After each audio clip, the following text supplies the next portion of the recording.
Well, welcome back to our study of the life of David. It's good to see everybody, those of you joining us on the live stream. We took a little detour last week to talk about the election. Now that we've settled all of that, solved all of our country's political problems, we can get back to the life of David. So we have a couple more lessons before we'll take a week off for the Thanksgiving break, and so we will, in the next two lessons, we'll kind of finish our story of David. We'll be in 2 Samuel chapters 10 through 14 in this lesson, and it's a really pivotal time in the life of David. But let me pray for us, and we'll dive right into the lesson. Lord, thank you for the mercy that you've shown to us. Thank you for your grace in difficult times and your grace in times of joy, and we thank you for your presence with us. I do pray for everyone in the sound of my voice that you would be near us in our time of need. Father, that you would give us courage and faith to trust you even when we do not see the outcome of events. I do pray for our nation. I pray for our leaders that you would turn their hearts toward you. I do believe you are sovereign, even above all the rulers and kings of the world that have ever lived and will ever live. I pray, Lord, that your will would be done, and I pray that you would encourage us and strengthen us to be lights in this world. In Christ's name, amen.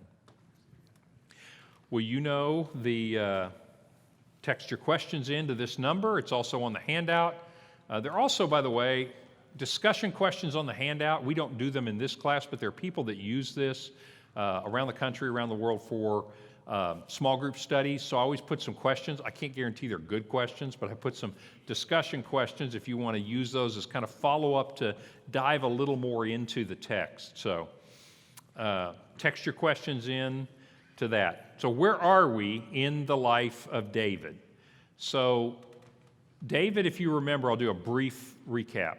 So David is anointed probably in his teens by Samuel to be king, even though Saul is currently the king, and he has the battle, of course, with Goliath and defeats him, and Saul brings him in, and then Saul becomes jealous, and David spends most of the decade, probably of his 20s, hiding from Saul, running from Saul. And he doesn't kill Saul. He wants to be honoring God. He said, look, God promised me this, but I know the right thing is not to kill Saul. And so he spends his 20s, basically, wandering away from Saul. When he's 30 years old, Saul dies. The Philistines kill Saul. David becomes king when he's about 30 years old, when he's 30 years old. And so he becomes king in the southern part of the country and then eventually in the whole nation. Well, he becomes king, but he has a lot of work to do. So I'm going to show you a map that is kind of hypothetical in a sense. And what I mean by that is this map in green is the kingdom of David. That's going to be the kingdom of David in this lesson. Not the kingdom of David when he took over, because really the Israelites didn't have much territory at all. The Philistines had killed Saul, and they had run a lot of the Israelites even out of the promised land. And so he had a huge chore, but God was with him. And he believed that God would be with him. He believed God when God said, you will prevail against your enemies, even though they're bigger and stronger and more numerous than you are. And so David does. David spends about 10 years basically fighting and conquering. He conquers Jerusalem and makes that his capital city. He unites the 12 tribes together. This is kind of the high point, the golden era, when God's promises come true because they have a king that actually believes and trusts God. So, as our story opens in this lesson in 2 Samuel 10, we're almost 10 years in. So David's about 40 years old probably, and he's got a couple more battles left. He is going to fight the Ammonites. So he's defeated the Philistines, and they are paying him tribute. So I'm marking that out. He's also defeated the Amalekites and the Edomites over this time period, and they pay tribute to Israel. In other words, they're vassal states. And what I mean by that is they have treaties of peace. Think about it like the United Arab Emirates and Israel. There are now treaties with them, but think about it in the sense that one is stronger than the other. And so, as opposed to a treaty of equals here, Israel's the stronger country, and he says, look, we're not going to attack you, we're not going to kill you, but you can't attack us, and in fact, you're going to pay some taxes to us, and we'll defend this area. So they don't rule it. It's not like they've put their own governor in or their own king. They didn't depose the kings. They just said, look, you're going to be subservient. We're just not going to let you attack us anymore. So Israel is not particularly imperialistic. By the way, this is true of all the history of Israel. Israel wants the land that God promised them. I'm talking about ancient Israel. So when you see that area in green, that's pretty much the area that God promised Abraham, literally 1,000 years before David. And when they conquered that, they stopped. I mean, they're not trying to conquer Assyria in the north. They're not trying to conquer Egypt. They wanted the land that they were given. But they don't have it all. And so David goes to war against the Ammonites. And I'm going to show you that as our story opens. He's finishing out this first decade of being king. And the Syrians, which in the Old Testament are called Arameans, same thing. They're just modern day, it would be Syrians. The Arameans and this, I want to show you on the map before we get into the text, this kingdom of Zobah, these people are related to the Arameans. And so all of these people have really designs on Israel. And so as our story opens, David's going to finish out his first decade as king by pacifying this entire area. So that's where we're going. And here's how it opens in 2 Samuel 10. In the course of time, the king of the Ammonites died. And his son, Hanun, succeeded him as king. And David thought, I will show kindness to Hanun, the son of Nahash. His dad's name was Nahash. Nahash, by the way, had been very friendly with David during the time period when David was running away from Saul. And so he says, I'm going to see if I can do him a kindness. So David sent a delegation to express his sympathy concerning his father. Now, when David's men came to the Ammonites, the Ammonite nobles said to Hanun, do you think David is really honoring your father by sending men to you to express sympathy? In other words, they distrust his motives. They see the world the way they would act, and that is, I bet he's here to see, can I conquer this kid? And is he strong? And can we defeat them? He says, hasn't David sent them to you to explore the city and spy it out and overthrow it? So Hanun believed them, and he seized David's men, shaved off half of each man's beard, cut their garments in the middle at the buttocks. So this is kind of like ancient trash talk. So a beard was a sign of manhood, and if they'd shaved the beard off, that would be bad, but shaving half their beard off, that's like taunting. Shaving and cutting off their garments at the buttocks, they wore these tunics, so you could just leave it to your imaginations. He basically sent them away half naked.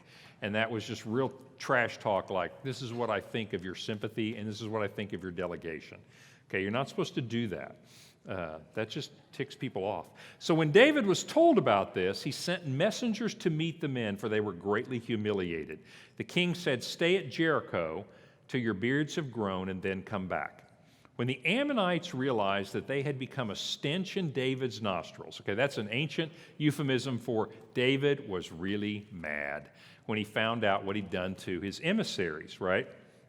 When they found out that they'd become a stench in David's nostrils, they hired 20,000 Aramean foot soldiers from Beth Rehob, Beth Zobah. Anyway, and as well as the king of Maacah with 1,000 men, and also 12,000 men from Tob. So what they realized is, oh, David's ticked off, and so let's get some mercenaries. So they hire some Syrian mercenaries and get an army together saying, I think we're going to have to do this thing.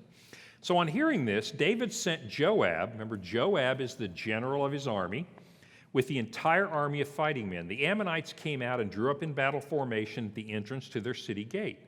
Now, they outnumber the Israelites probably, while the Arameans of Zobah and Rehob and the men of Tob and Maacah were by themselves in the open country. So for those of you, I'll show you a map in a second, what's happening here, but basically, militarily, they take all the Ammonite army and they put them in one spot, and they take all of the Arameans, put them in another spot, and now they're going to use a kind of a pincer movement.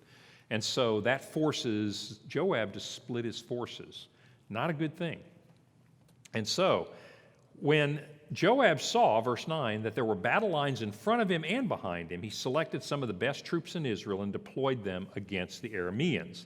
He put the rest of the men under the command of Abishai, his brother, deployed them against Ammon. And he said, look, if the Arameans are too strong for me, you come help me. If the Ammonites are too strong for you, then I'll come to rescue you. Be strong. Let us fight bravely for our people and the cities of our God. The Lord will do what is good in his sight. Then Joab and the troops with him advanced toward the Arameans, and they fled before him. Okay, this is totally off the subject, but this is so interesting. So most battles in ancient times didn't really end in battle. And that's because when you're standing there and you're a conscript and some guy's coming at you with an axe or a sword, and you think, how much do I really believe in my cause? I mean, there were indeed battles in those times, but the Arameans were hired, and they've probably already been paid. And mercenaries are notoriously unloyal, right? And so Joab's men are not intimidated. They just come out like Braveheart here. You know, I mean, they're yelling. They're like, hey, we believe our God is going to do it. And the people that believe they're going to win have a huge advantage. And so the Arameans see that and they go, these are crazy Israelites. I don't think I want to risk my life today. They take off. So then the Ammonites realize this is not good. So when the Arameans saw that they had been routed by Israel, let me go back before this. So he said, then Joab and the troops with him advanced to fight the Arameans. They fled. When the Ammonites saw that the Arameans were fleeing, they also ran away and went inside their city. And so Joab came back and said, we routed these guys. So after the Arameans saw they'd been routed, they regrouped. And Hadadezer had Arameans brought from beyond the river. In other words, they go, this is humiliating. And so they basically get more guys and say, we've got to go get our honor back. When David was told of this, he gathered all of Israel, crossed the Jordan, and the Arameans formed their battle line to meet David, and he fought against them. This is really smart. And so he defeats them all, and they made peace with him, and the Arameans were afraid to come help the Ammonites anymore. So let me show you what's happening. This is really interesting. So Joab, I realize it's interesting to some of you, so we won't spend a ton of time here. Basically, Joab goes out, fights against Ammon. He's got some mercenaries from here. They all flee, and they think, we're done. But then you get tons of reinforcements start coming in. When David hears this, he's smart enough, and he says, we're going to go meet them before they can regroup. And so the second battle happens up here. And so he never lets them get their full force against him. Why am I telling you that? I just want you to know that there's a lot of military strategy in the Bible. So if you like that kind of thing, these battles are really interesting. The other thing, if you don't like the battles, just know this. David really was a good military commander. You're going to see David's got the soul of a poet. And we're going to look at one of his famous Psalms in this lesson. But David was also really a good military strategist. He was a great king of Israel because he was able to be smart and defeat the enemies of Israel. And so, as this part of our story ends, 10 years in, David really does control all of this area. And so the Israelites aren't living in all of that area, but they have peace all around them. And so David settles in and says, I have no more enemies trying to attack Israel. I've given the Israelites their land. They're peaceful. They're farming. The nations around us, we have treaties with them. We've made sure they can't rearm and come after us. And so there's this time of peace and prosperity in Israel. And so what we're about to head into is the most difficult season of David's life. And so I want to make this one point before we get into it. If you think about it, ever since he was about 20 years old, David has been through trials, running from Saul, leaning on God, writing all those psalms about, oh, God, you are my God, earnestly I seek you, kind of a thing. Then through all of his 30s, he's fighting battle after battle, trusting God to help him overcome even stronger nations all around them. And now he's done. In other words, God has blessed them with everything that he wanted. And so during David's time of trial, getting here, for that 20 years or so that he's doing that, David is really faithful.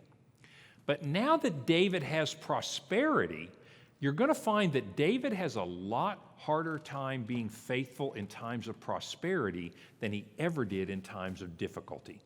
And I really feel like for us as 21st century Christians, living in the most serious, just in every way, the richest nation that ever existed, with all of our problems and all of our trials. I mean, I get upset sometimes when my Wi-Fi goes out. I mean, there's suffering. We suffer, people, okay? But my point is that relatively speaking, we live in prosperity that David couldn't even have dreamed of. And I do wonder if we don't have the same difficulty that David had, that prosperity is sometimes far, far more difficult to deal with than hardship. And I think God obviously knows this, and he's very wise. And if you look at the New Testament, we don't talk about this very much, but we should, because the New Testament has a very robust theology of suffering.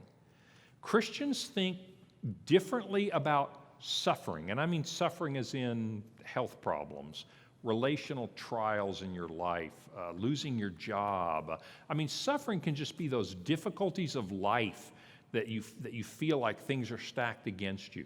A lot of things fit that category. The New Testament has a very specific idea about suffering, that suffering is purposeful. It's not necessarily something to be avoided. Now, the Scriptures doesn't say you should go try to suffer. You should be like those monks in the Middle Ages that, hit themselves with whips so that they would suffer and therefore be holier. Well, that's not what the New Testament is saying, but it is saying that when you encounter various trials, this is James chapter 1, rejoice when you encounter these trials. Why? Because the testing of your faith produces endurance. In other words, Christian growth of faith requires some suffering.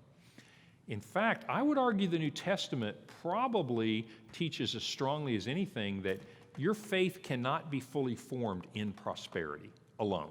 I'm not saying you can't be a Christian if you're prosperous. That's not my point. My point is you're not going to have a fully developed faith without some trials in our lives to refine our faith. Well, David found himself in a time of prosperity, and I think he fell into some of the same traps that we too are tempted to fall into.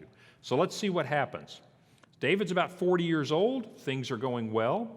In the spring, at the time when kings go off to war, and that's true, every spring, kings would go to war. Why? Because the weather's good in the spring, and if you're invading somebody, there's stuff to eat. There are apples on the trees, there are olives on the tree. That's why they went in the spring. And so it was typical that if you had enemies, you would campaign every year. Well, David doesn't have to campaign because he's defeated his enemies. And now he sends Joab and the army off to go do cleanup work, mop-up work. Go put down a little rebellion over here and go deal with some issues over there.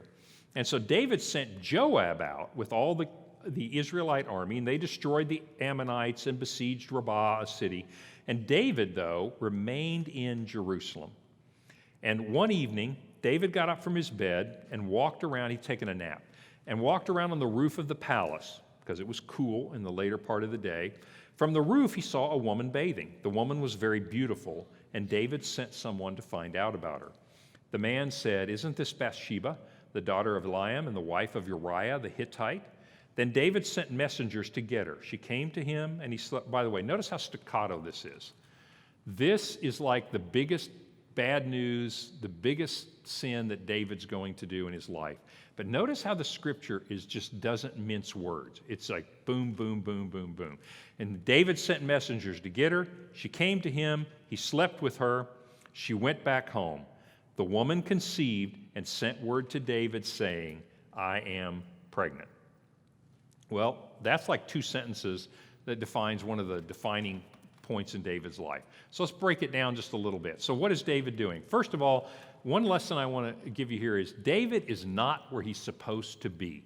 And some of you are nodding thinking, yes, that leads to bad things. I don't know if you've ever been in a situation, think back to your teenage years if you can't think of anything now. Have you ever been in a situation where you kind of wake up and you go, I don't really think I should be here? Right? Bad things are going on. And yeah, I got myself here, but I no longer want to be in this situation. And so, being where you aren't supposed to be And David, then add that to boredom. David is bored. David is powerful. David has no challenges. He has no hills to climb. David is bored looking around, not where he's supposed to be, not doing what he's supposed to do. And it seems to me like that's still true for us. Too much leisure, too much control, too much power is just like, it's a snare for us sometimes. It's like we look around. Now, David sleeps with Bathsheba, and I'm going to get ahead of the story a little bit, but you have to know that David has a bunch of wives. That's its own problem, but that's another story for another time. David has plenty of women he could sleep with, but David wants what he doesn't have. Does that sound familiar? Yes, Amazon.com. I mean, that's the whole basis for American civilization. We live in a consumer culture. What do you need in a consumer culture? You must convince your customers that they need something that they don't have. We live constantly discontented.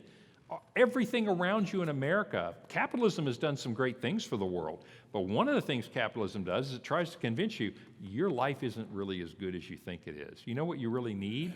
You need the new and improved, Popeil pocket fisherman. Whatever it may be, you need the newest, latest, greatest product. Well, we have this tendency in us to want something we don't have.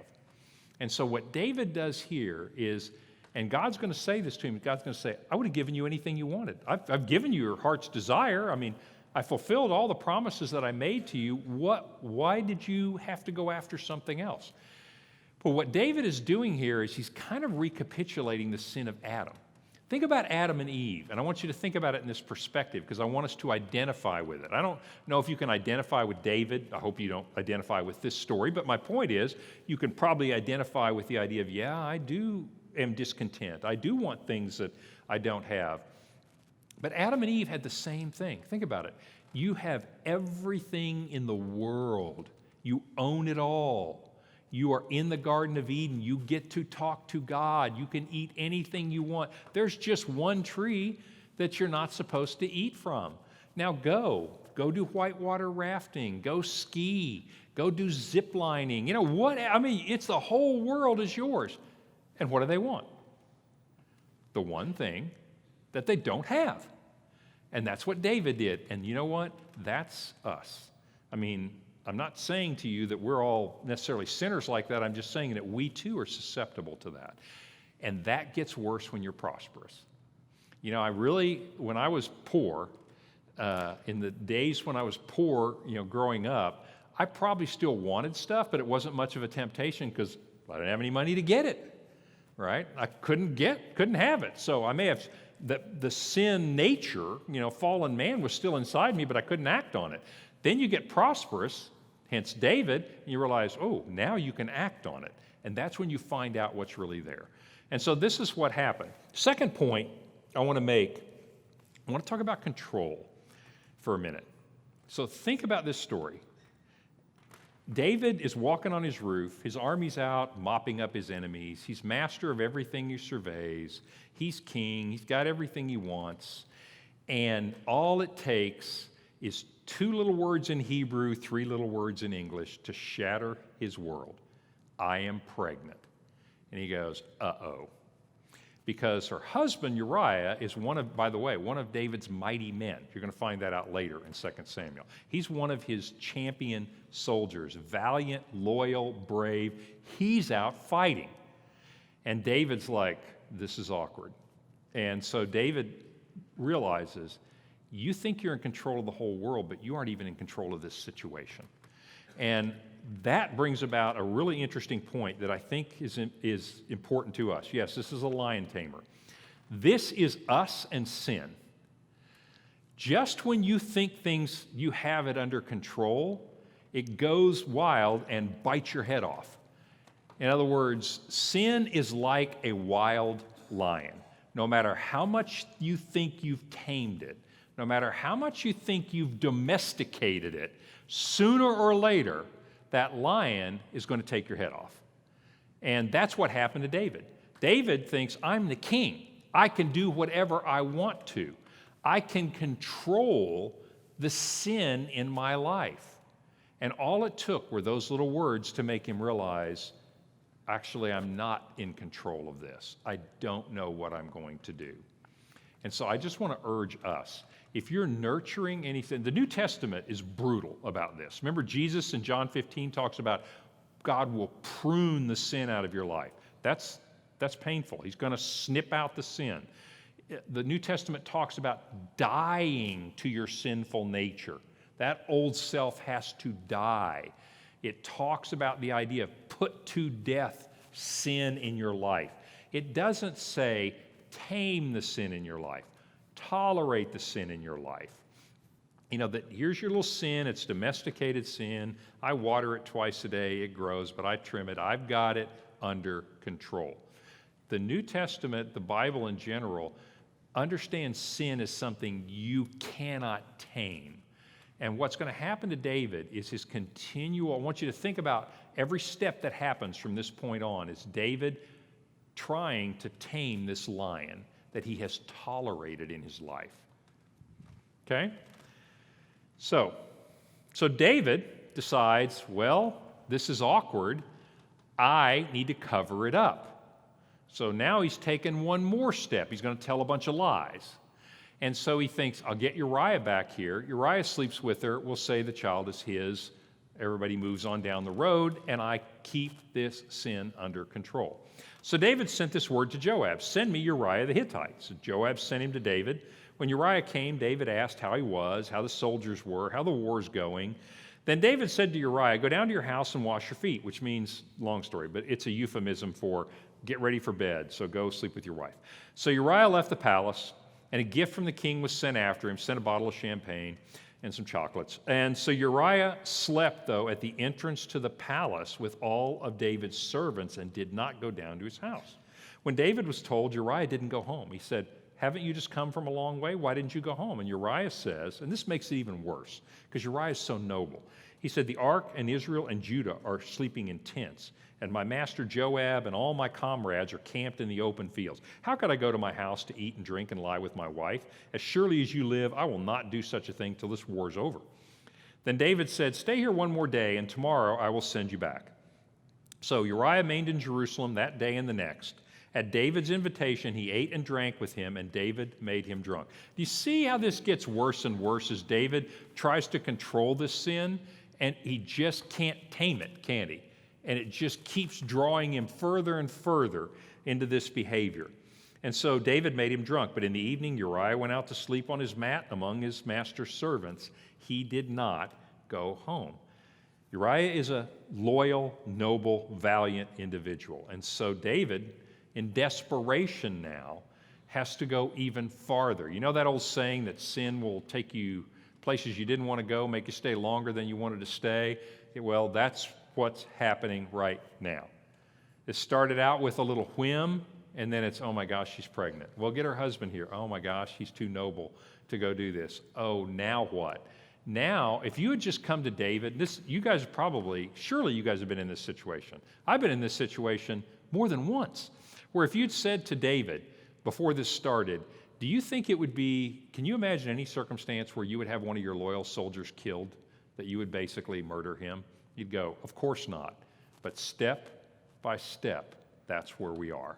And so in the morning, David wrote a letter to Joab and sent it with Uriah. Now, I don't know if you've noticed this or not, but this is about as low as you can go. He sends this note with Uriah. Uriah doesn't know what's in the note, but he's delivering his own death warrant. This is about as despicable as you can get. And in it, he wrote, put Uriah in the front line where the fighting is fiercest, then withdraw from him, so he will be struck down and die. So while Joab had the city under siege, he put Uriah at the place where he knew the strongest defenders were. When the men of the city came out and fought against Joab, some of the men in David's army fell. Moreover, Uriah the Hittite also died. Joab sent David a full account of the battle, and he instructed the messenger, when you have finished giving the king this account of the battle, the king is going to be angry, and he may ask you, why did you get so close to the city to fight? Didn't you know that they would shoot arrows from the wall? Who killed Abimelech, son of Jerubbesheth? Didn't a woman throw a millstone and he died? Why did you get so close to the wall? So what's going to happen is Joab makes a bad military move. He gets too close. And so consequently, he loses some people that David knows. They die. David's angry because he goes, this is terrible generalship. That's just horrible leadership. These guys died for nothing. All right, so Joab says he's going to be ticked because I screwed up. I made a mistake here. He says, so if he gets mad and he asks you this, then just say this. By the way, your servant Uriah the Hittite is dead. The messenger set out, and when he arrived, he told David everything Joab had told him to say. The messenger said to David, the men overpowered us, came out against us. We drove them back to the entrance to the city gate. Then the archers shot arrows at your servants, and some of the king's men died. And what this means is some of your relatives died. Moreover, your servant Uriah the Hittite is dead. So David told the messenger, tell Joab this, don't worry about it. The sword devours one as well as another. Press the attack against the city and destroy it. Say this to encourage Joab. When Uriah's wife heard that her husband was dead, by the way, she's never named in this. I'll tell you about that in a second. She mourned for him, and after the time of mourning was over, David had her brought to his house, and she became his wife and bore him a son. But the thing David had done, the NIV says displeased the Lord, literally, but the thing David had done was evil in the sight of the Lord. So, David, this idea of trying to tame this sin, trying to cover up this sin, now leads to murder and death and deception. I mean, this story goes from one of boredom and prosperity and lust, and it gets worse than David could even have imagined. You notice the relationship here between David and Joab, because I want to talk about the implications of sin. One of the things you see that's true about sin in all of the Bible, but especially in this story, is sin is a downward spiral. Sin is never a neutral thing. This is why God hates sin, because it destroys his children. Sin is not a neutral thing. It's not like, I sinned, oh well, I'll get back on track and off we'll go. Sin left on its own always gets worse. It's always a downward spiral. I want you to think about the history of humanity. All the way from Genesis 1 in the garden, mankind sins. Adam and Eve rebel against God, and 6 chapters later, what happens? The flood. All of humanity has fallen into sin. It gets worse and worse and worse and worse. And so by nature, sin tends to grow. It's like a cancer, if you will, that by itself, it never gets better. By itself, it never stays the same. It always gets worse. This story is so illustrative. You can't tame sin, and you can't even keep it level. And that's why the Bible talks so vehemently about get rid of sin in your life while it's small, because it will take you places you don't want to go. One of the things, the implications of this story that's even worse, is the relationship between David and Joab. Now, Joab and David have a weird relationship, kind of a love-hate thing. If you remember, David, when he's trying to unite the tribes, one of our previous lessons, takes the general that's fighting against him and he makes a treaty and says, look, I'm going to unify this. Joab doesn't like that. Abner is the name of the other general because Abner had killed Joab's brother in battle. And so Joab calls Abner under a truce and then kills him, murders him. When David finds out, he goes, I want no part of that. But he doesn't do anything about it. He doesn't demote Joab or anything. And so the relationship here is David has a lot of moral superiority. What happens here? David completely loses any moral credibility that he has with Joab. He's now enlisted Joab into his sin, and Joab is complicit in it. And Joab, I'm not saying Joab is blackmailing him, but if you watch the way Joab acts from this point on, his wilder, more violent impulses are no longer restrained because he no longer respects David. So some of the things that are even worse than this that are going to happen in David's life come from this event where he loses his moral authority because he's given into this sin. Sin not only destroyed Uriah the Hittite, it not only is going to destroy this child, but it also is going to be, this sin is going to just ripple out and destroy a lot of people. And we'll see that as the story goes on, that sin is always a downward spiral, and sin always creeps out.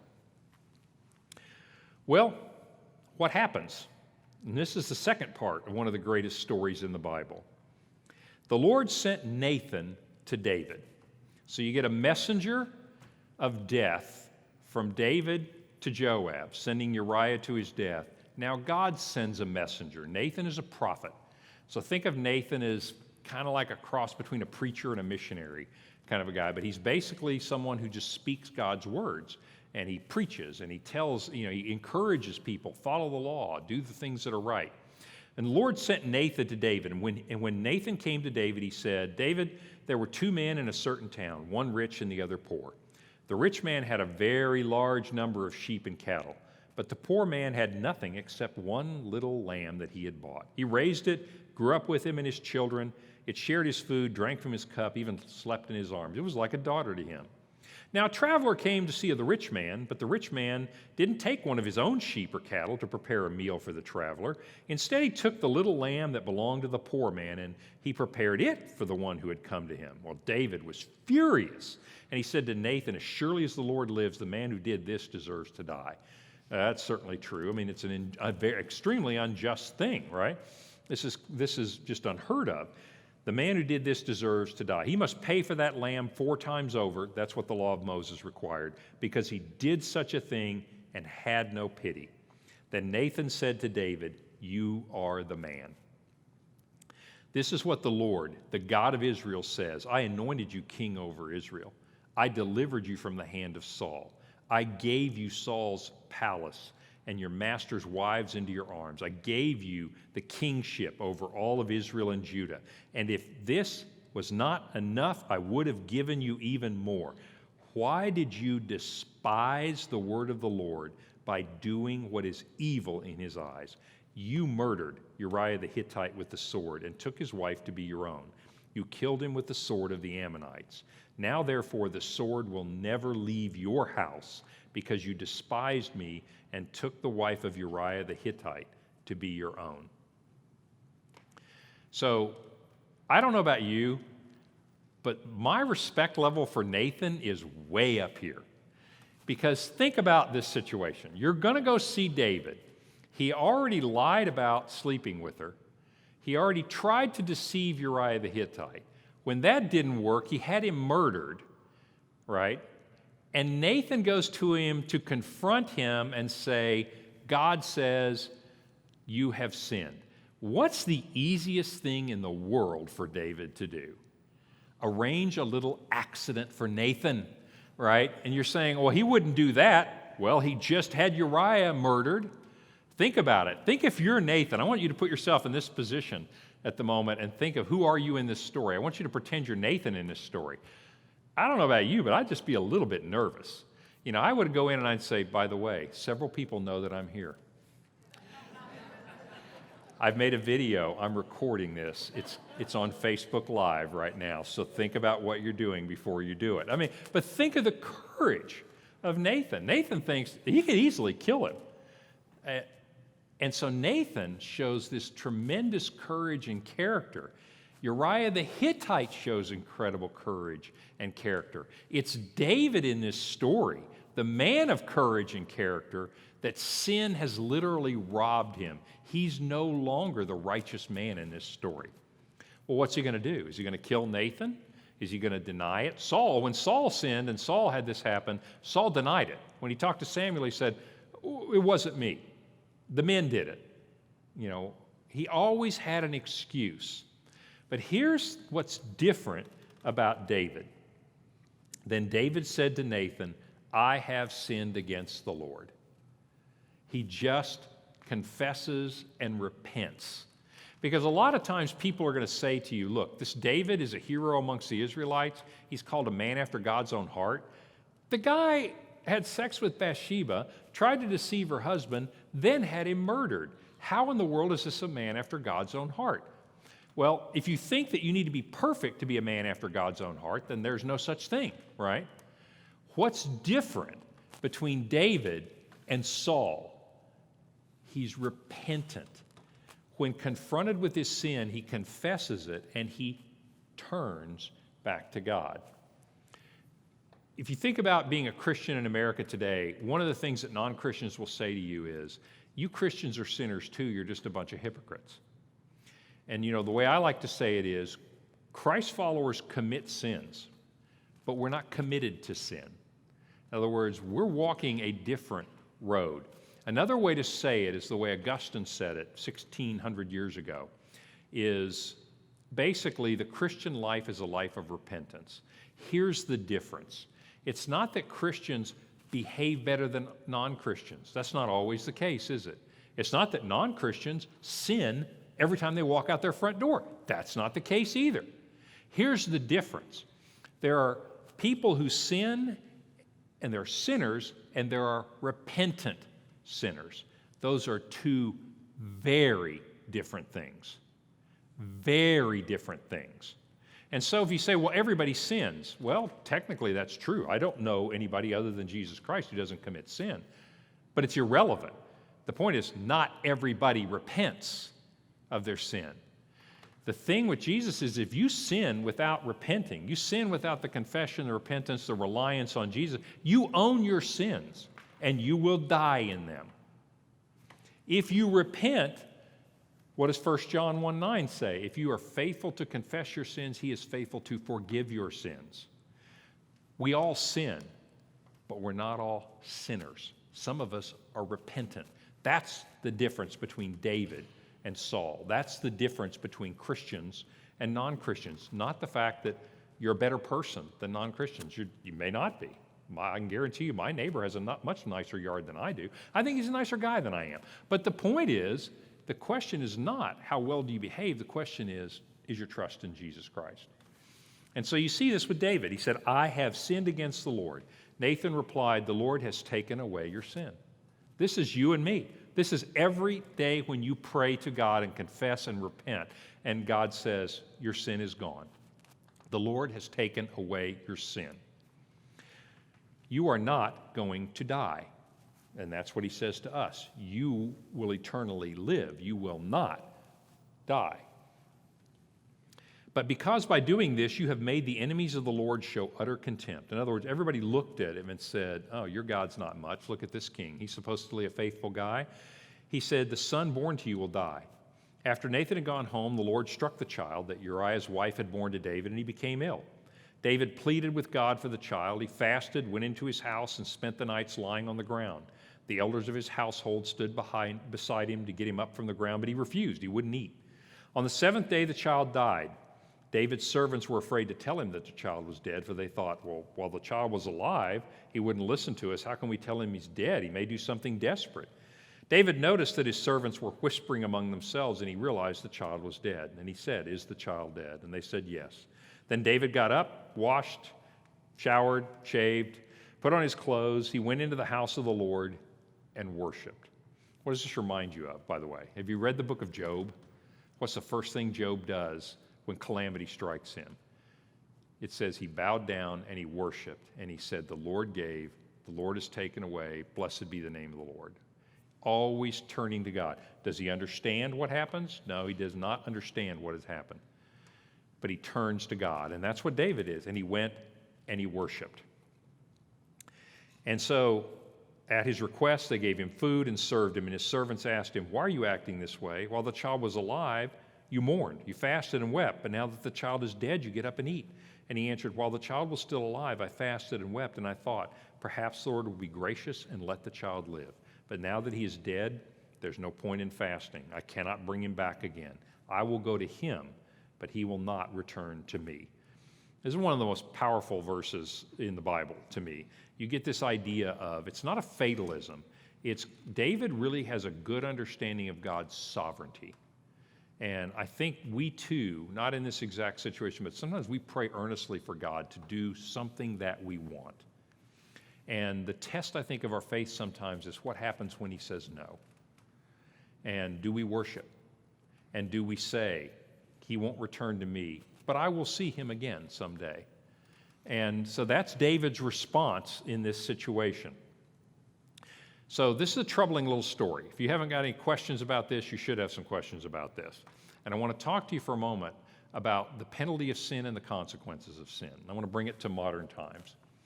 And so if you or I sin, the penalty for that sin is removed through faith in Christ. Jesus Christ will bear the penalty of that sin, meaning we will not die. Our sins are forgiven. We don't go to hell. We're still right with God because Jesus Christ paid the penalty for that sin. But the consequences of our sin remain. There are consequences to our actions. There are consequences to doing good. There's consequences to doing bad. The penalty for sin is gone, but the consequences of that sin are not. And you know that. You say, well, that's experientially true. I'm glad that's what the Bible teaches, because if it didn't teach that, I'd have a hard time believing it, because that seems to be the case. We have a whole group of people at Joseph Harp Correctional Center who have done something wrong, okay? I don't want to necessarily over-spiritualize it, but let's just say, use them as a metaphor for us having sinned. And they are believers in Jesus Christ and absolutely free of any guilt of sin, any penalty of sin. You know, they're destined for heaven as our brothers and sisters in Christ. And yet, they're still serving the consequences of that sin, just like you and I are. Sometimes the consequences of that sin are things we do to ourselves, holding on to grudges, lacking forgiveness, stinginess, anxiety. All these things are things that are consequences of our lack of faith, our lack of trust. But the penalty for that is gone when we repent. The things that are happening from now on, by the way, the rest of David's life stinks. A spoiler alert, sorry about that. But it's downhill. Why? Because you're going to see the sin in his life begin to spread. And David is going to show you some really strong faith, but David's also going to experience the consequences of sin in his life. And I think as we go through these next couple of lessons, I want to talk to you about the idea. I want you to get this out of your head, that if I'm suffering because of stupid things I did, that means God doesn't love me anymore. You're suffering because of stupid things that you did because you did stupid things. It has nothing to do with whether you're forgiven and you're free in Jesus Christ. That's why the prisoner in the cell can be freer than the free man or woman walking around out here with their sin on their shoulders. Does that make sense? This is a powerful lesson. David is forgiven of the penalty for sin because he repented, he turned to God, threw himself on God's mercy, and God forgave him the sins. David will have to navigate the consequences of this sin through the rest of his life and what will follow on from this in the rest of his life. Question? Are there any sins outside of the 7 deadly sins, or is that God's way of saying that all unrepentant sin ends in ultimate death? Good question. Okay, the 7 deadly sins is kind of a Catholic thing. So if you're not Catholic, no, I'm just kidding. But the idea of the 7 deadly sins is kind of a Catholic thing. It's not necessarily a biblical thing. Here's what the Bible teaches about sin. I mean, they're bad sins. I'm not knocking that. But the idea is that sin is rebellion against God. The consequences of different sins are different. The consequences of some sins are worse than others. That makes sense, right?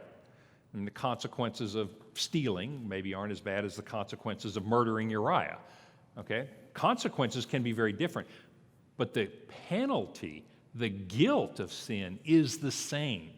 It's all rebellion against God. Whether you take a bite out of an apple, that's an act of I want to be God, or you're David, I'm king, I can do whatever I want to do. It's the same thing. It carries the same penalty. So the question asked is a good one. Consequences differ, but the penalty is the same, and the offense is the same. Can we take a little detour back to your map slide? We can. Do I need to go back to the map slide? Okay. This is kind of unprecedented, but I'll do it for you. Do the Israelites inhabit only the gray area and not the green area? That is a good question. So the gray area is Saul's kingdom on this map. The green area is David's, at the end of his reign. Remember, I told you it took him 20 years to get to this point.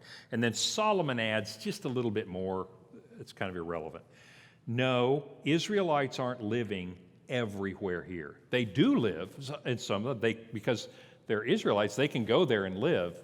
I don't want to bring the Palestinians into this, so I need to think of another analogy. I can't think of a good one. Bottom line is, yes, because they controlled that area, the Israelites could go there and live. They wouldn't get killed. They wouldn't get harmed by the Ammonites. But they didn't just kick all the Ammonites out. So, yes, Israel controlled all this territory, even though there were Ammonites and Edomites and other people living there. They didn't kick them all out and take it over. So that's probably what the question was asking. Yeah, so where the Philistines live on the coast, would that have been more pagan communities as opposed to Jewish communities? Yes, great question. So where the Philistines are, Amalek, Edom, Moab, they're still worshiping their gods. But they are militarily, politically under the authority of Israel. And so you're going to find that as we now go through the era of the kings, David, Saul's first king, then David, and so we're going to go from David, at this time we're probably, let's just call it 970 BC, all the way down to 586 BC, you're going to have a lot of kings, and they're constantly going to be wandering to serve the god of the Ammonites or to go serve the gods of the Edomites. And so David leaves those people. They still worship their gods, but militarily and politically, they are subjects of Israel. Good question. Okay. So let's go back to the psalm that David wrote after this happened. You can see in your Bibles, usually you'll have a little thing that'll tell you sometimes who wrote the psalm and when it happened. And this is one you happen to know. Psalm 51, very famous. When the prophet Nathan came to David after he had committed adultery with Bathsheba. And here's what he writes. You can see the repentance. Have mercy on me, O God, according to your unfailing love, meaning I don't deserve this. According to your great compassion, blot out my transgressions. Wash away all my iniquity and cleanse me from my sin. For I know my transgressions, and my sin is always before me. This is a repentant person. This is not the non-apology apology, that celebrities do. I regret very much that you felt bad about that. I express my regrets. That's a non-apology apology. This is repentance, right? My sin is always before me. Against you have I sinned and done what is evil in your sight. David also understands that, he did wrong to Uriah. He did wrong to Bathsheba. She was basically nothing but a pawn in this game. David sinned a lot in this. He treated her like nothing. He commits adultery with her. He tries to deceive her husband. He has her husband murdered. David's done a lot of things that are wrong in this situation. But David understands, I've also sinned against you. Because what you do to your neighbor, you can't have a vertical good relationship with God without also that spreading out to your neighbor. When Jesus was asked, what are the two commandments that kind of sum up a lot of the law? Love the Lord your God, love your neighbor as yourself. The vertical and horizontal are tied together. He realizes some people would say you did wrong and you harmed these people. He said, I also know that I sinned against you. That's repentance. So he said, surely I was sinful at birth, sinful from the time my mother conceived me. Surely you desire truth in the inner parts. You teach me wisdom. Cleanse me with hyssop, and I will be clean. Wash me, and I will be whiter than snow. Hide your face from my sins and blot out my iniquities. Restore to me, verse 12, look at this. Restore to me the joy of your salvation. He's talking about relational restoration. In the New Testament, a word that's used a lot is the word reconciliation. Jesus reconciled us to God. That's a very relational term. So not only is he forgiving our sins, but he's also restoring our relationship. That's what David desires. He said, grant me a willing spirit to sustain me, saying, strengthen my spirit so that I will want to do what is right. Then I will teach transgressors your ways, and sinners will turn back to you. Save me from blood guilt, O God, the God who saves me, and my tongue will sing of your righteousness. And so This is David's famous psalm. He has a lot of famous psalms, but this one is beautiful because you know when it happens and it gives you an insight into his heart. All you know from the narrative is he said, I have sinned.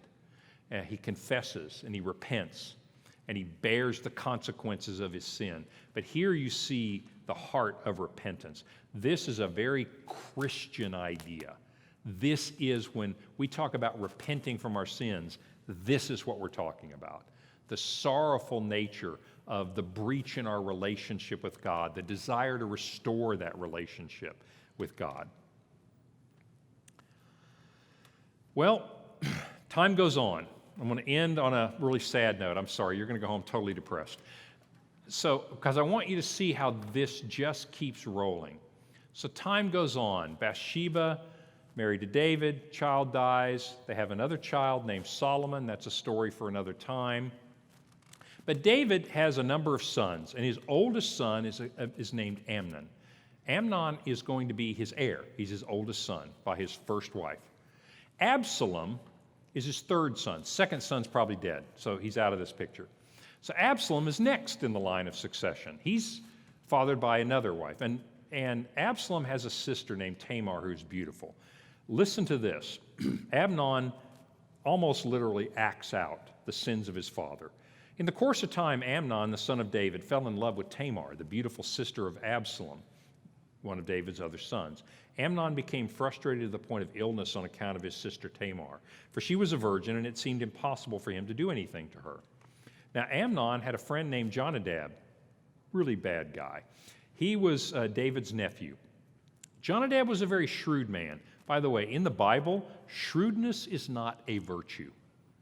You know, shrewdness, cleverness is not a virtue in the Bible. It was to the Greeks. I mean, if you look at the Iliad and the Odyssey, they worshiped shrewdness. That's why Odysseus, Ulysses, was such a hero, is because he was very shrewd. That's not a good thing in the Bible. And so he speaks to him and he said, why do you look so sad every morning? Won't you tell me? And Amnon said, I'm in love with Tamar, my brother Absalom's sister. Jonadab said, go to bed and pretend to be sick. When your father comes to see you, say, I would like my sister Tamar to come and give me something to eat. Let her prepare the food in my sight so I may watch her and eat it from her hand. So Amnon lay down and pretended to be ill. When the king came to see him, Amnon said to him, I would like my sister Tamar to come, make some bread in my sight, and let her nurse me. David sent word to Tamar and said, go to the house of your brother Amnon, prepare some food for him. So she did. She took some dough, made the bread, baked it. Then she took it and served him, but he refused to eat. Send everyone out, he said. So everyone left. Then Amnon said to Tamar, bring the food here into my bedroom so I can eat it from your hand.